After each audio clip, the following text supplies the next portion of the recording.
Bonjour à tous, bienvenue sur la chaîne du groupe Secula.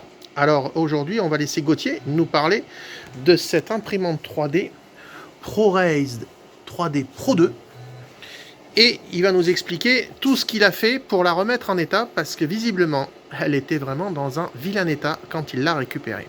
Allez, on t'écoute, chef. Bon, alors pour commencer, on a changé toute la partie tête. Donc ça commence par les ventilateurs, les têtes d'extrusion qu'on aperçoit derrière. Donc c'est ces pièces-là qui étaient, vous pouvez le voir ici, vous pouvez constater qu'elles sont complètement, Ouais, ils sont fichus quoi. Hein. complètement cuites. C'était limite un risque grave d'incendie parce que c'était dénudé au niveau de la thermistance. D'accord. On a changé la carte électronique du contrôle des thermistances et des sondes de température. Ce qui nous a permis de sécuriser un petit peu la machine, parce que du coup elle ne captait plus correctement la température. D'accord. C'est-à-dire qu'on demande 240 degrés, ça monte à 240 degrés, et en réalité on a 210 degrés. Donc c'est ce qui nous causait des problématiques d'extrusion, c'est-à-dire que la matière n'était pas assez chaude. D'accord.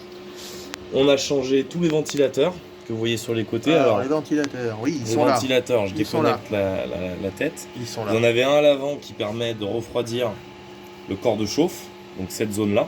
D'accord. Et vous en avez deux sur les côtés qui permettent de refroidir le filament à la sortie de la tête, ce qui permet de sortir des pièces entre guillemets de qualité.